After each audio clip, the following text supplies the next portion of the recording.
The biopsychospiritual assessment is a pretty universal tool that is used in a lot of practices, especially in mental health clinics, to get kind of that full picture of what is going on with a client. And so it is a pretty lengthy form. We used to have to do these at Cherry Health where I worked. We had to do it within the first 3 sessions, and we also had to do it annually. And so we kind of had to prep our clients sometimes because this was not necessarily one of their favorite activities to do, especially with a lot of clinician turnovers in in community mental health especially. There's a lot of turnover in staff, so the clients felt like they were telling their story over and over to different people who didn't necessarily know them, and it got very tiring for them.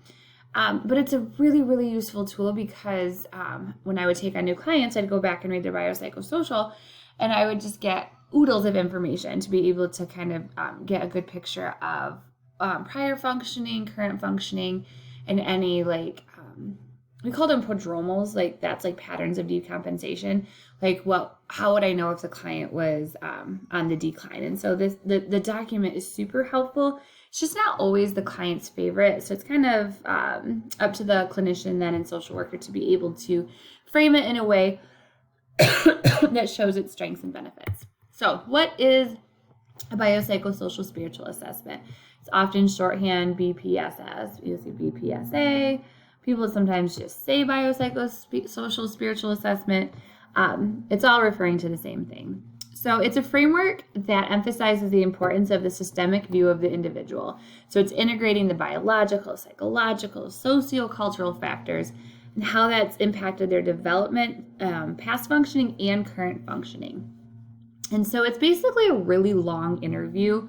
It's conducted by therapists and counselors at the beginning of therapy and assesses for all those factors again and how they might be contributing to the problem or problems with the client.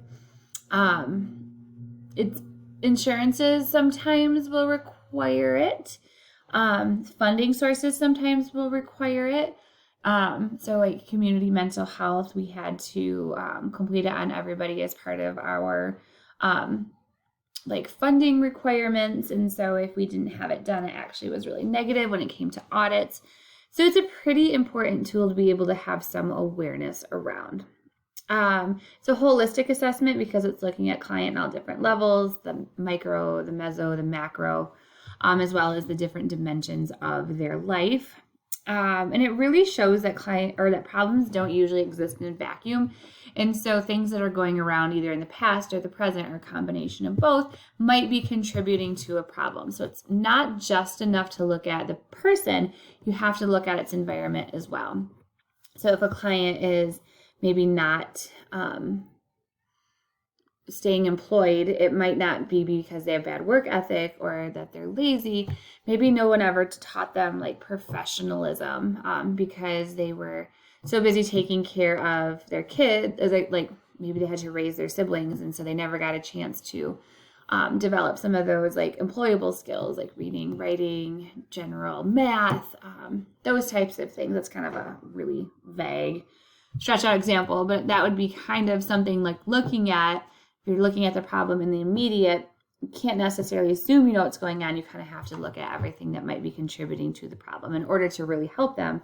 So maybe getting their GED first is a better goal versus trying to find employment, something like that. All right, so the components of the biopsychosocial spiritual, obviously the first one is biological, and it's questions about their medical or genetic issues, age, developmental milestones, or physical characteristics. So common questions around the biological is looking at any medical problems that are negatively impacting life. So high blood pressure, diabetes, not necessarily depression and anxiety in this one, even though they have huge biological impacts. That would fall more under the psychological assessment piece. So it's more of looking at issues they might be going to a primary care doctor or maybe not going to a primary care doctor for. You do look at substance and alcohol use during this section, so looking at personal and familial history. It's important to know history just because there's some genetic links to potential use, and also if they grew up in a family that used, what is their perception on alcohol or substance use? Is it normalized? Is it the spawn of Satan? One of those types of things. So it's really important to look at that. Medications are important, both physical and the psychotropic. So this kind of does have that psychological piece in there, but medications are important because it can cause side effects or potential overdose, those types of things. Family history of suicidal or homicidal ideations, and exploring medical, psychiatric, and developmental history. So questions will be very specific. Sometimes like, did you meet all your developmental milestones? Well, people might not actually know if they did or not, or what the normal standard developmental milestones are. So you kind of have to phrase it in ways that your client will understand. Like, did you ever have trouble in school, or different types of things. Usually your form will like prompt you to ask the really good questions. So psychological, it's asking questions about a person's mental status, thoughts, behaviors, feelings, emotions, history of trauma or abuse. And so you can see on the previous slide, we did talk about asking a family history of suicidal, homicidal ideations. Sometimes that will actually fall under psychological, depending on how the form is set up. I tend to like it better, I think, in psychological, because it tends to make more sense, but you're still collecting the data regardless. So a good question to ask is, how would you describe yourself? Because it's going to give you a picture on how the client sees themselves and how they interact with their world, looking at strengths and weaknesses, a past history of counseling, and then asking them specifically if they've had a suicidal or homicidal thoughts or intent in the past or present. You will have to be tactful asking around trauma or abuse, especially if you're still building that therapeutic relationship. And like I kind of mentioned at the beginning of the video, there's sometimes a lot of turnover with staff. And so having the clients having to retell their trauma to strangers over and over is not necessarily the most delightful experience. And so kind of not using kitty gloves, but using a lot of tact and wisdom around that. And sometimes even saying like, hey, your chart has identified this and this and this as a history. Is it something you'd like to talk about, or would you just like me to add what previous providers have put down?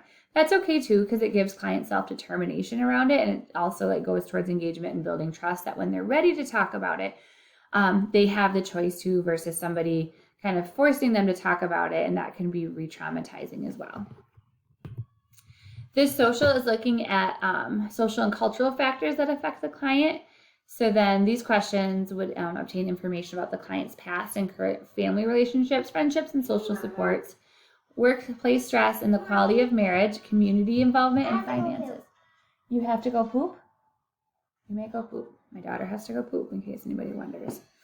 So this is kind of looking at more of that, like starting to get to the meso and macro pieces and how their environment and their social interactions impact their well-being, both past and present. So this can also help elicit supports that they might have. So if you're asking about community organizations that they're involved with, you can ask about church, even though that's kind of overlapping with spiritual. It's still a community organization, and it says something about their social interactions. I like the phrasing of this question, how much support can you expect from family members? It's not saying, do you have a supportive family? Because that can be a very closed, polarizing question. But it kind of allows the client to self-identify how they perceive their family support. And it kind of it invites them to talk about it versus just giving like a yes or no or very limited question.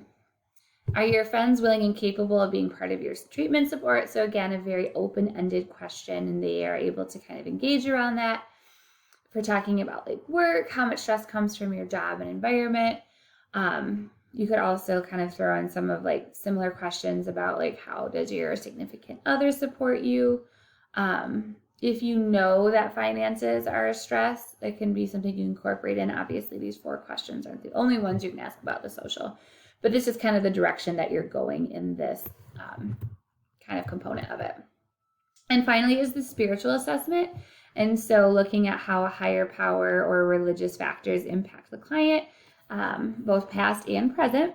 And so it will help you identify if they have that as like a strength or an internal motivator, kind of how their values and worldview have been shaped, kind of what their current values and worldview are, because that will help you be able to figure out motivation and maybe like what their goals are. So some questions around that is exploring about higher power. Does faith give them any type of support? Does your family system have the same faith system? That's important to know, because that might mean that either they have that in common or that might be something that's polarizing. And then what is your own personal worldview? So this is one of the most important things while you're learning how to write a biopsychosocial spiritual assessment, is that you are looking, because the whole point of data collection is to find those facts, not just the assumptions or opinions, is that you are going to be asking your client all these questions. Okay, so I'm going to watch zombies. Okay, do you want to say hi to my class? I'm just recording a video. This is Quinn. She's not feeling good. You want to sit with me, or are you going to go watch zombies? I want to sit with you. Okay, I'm just going to be talking to the video. Okay. Okay. So when you are writing your biopsychosocial, Let's go get my Sprite. You may go get your Sprite. You're not going to be writing word for word what the client is saying, because those might not be the most factual statements, because they're going off of their frame of reference and their perception and what they want you to believe about their situation. So the document, I like to call it, is like a marriage of both the client's report, because that's important to know where the clients view themselves, but all the social work, also the social worker's clinical impression. So when I challenge you guys to write in the clinical voice, it's because it's prepping you for documents like this. So if you have a client who is,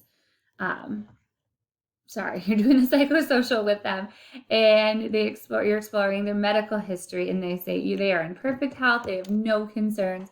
But when you've seen their past records, they've been hospitalized multiple times for complications related to diabetes and high blood pressure. So there's obviously a discrepancy between the client's report and also the reports that you're getting from other ones. So how would you document this? So I had you guys do that prior to watching this.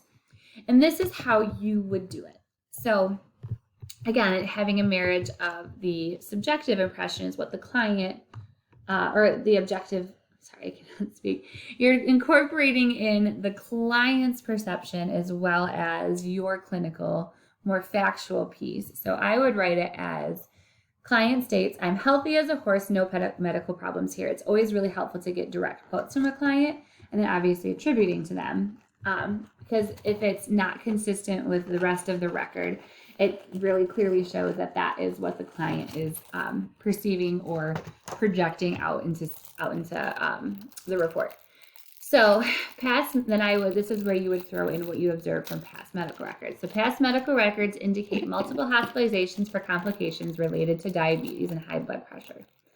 Client demonstrates limited insight into their medical history. So this is kind of your clinical impression. And this will continue to be explored in the therapeutic setting. So it also shows your plan for action, that you're not just going to ignore it, you're not going to challenge it, you're going to explore it. Notice we didn't write, we will tell them that they are wrong in the therapeutic setting. It says, no, we'll explore this, because why is the discrepancy existing? What do we need to do to maybe improve their awareness, then that possibly improves their biological health, and all those fun things. So the objective facts that are stated in here are the client statement. That's literally what they said. So that is a fact that they said that, whether it's true or not. It's a fact that they said it, and also a fact that the clinical records indicated that multiple hospitalizations occurred.